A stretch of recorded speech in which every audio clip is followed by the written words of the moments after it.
Magandang umaga, ngayon po ay araw ng Sabado, July 20, 2024 at narito po muli ang update sa lagay ng ating panahon. Sa kasalukuyan, dalawang low pressure area po ang minomonitor ng Pag-asa sa loob ng ating Philippine Area of Responsibility. Ang unang LPA ay ang nasa kumikilos na po papalayo ng ating bansa, ngunit may posibilidad itong maging bagyo base sa pinapakita ng iba't ibang weather models.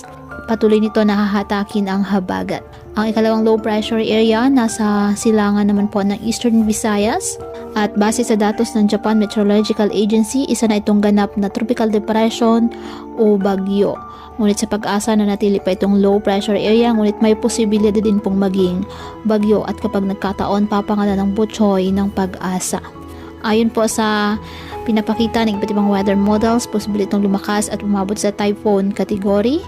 Hindi naman ito inaasahang tatama sa ating bansa, ngunit magiging malakas ang hatak nito sa habagat o southwest monsoon na magpapaulan sa kanlurang bahagi ng bansa kabilang po ang Zamboanga Peninsula, Mimaropa, Western Visayas at Luzon kabilang ang Metro Manila. Dahil may kalayuan pa ito, posible pa rin po na magbago ang nasabing forecast, kaya patuloy po na magantabay ng iba nating weather updates at sa updates ng Pag-asa.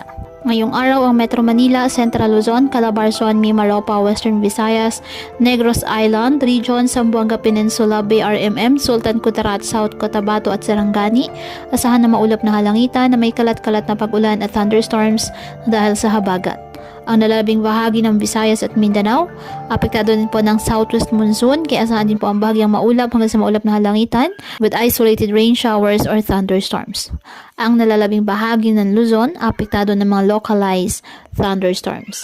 Kaya patuloy po natin na pinag-iingat ang ating mga kababayan sa banta po ng mga pagbaha at pagguho ng lupa, lalo na po kapag may malalakas na ulan, at ugaliin na magdala palagi ng payong o kahit anumang panangga sa ulan sa tuwing lalabas po ng ating mga tahanan. At yan po muna ang update sa lagay ng panahon ngayong araw. Muli patuloy po tayo na mag-ingat at palaging tandaan, God loves you. Stay safe and God bless.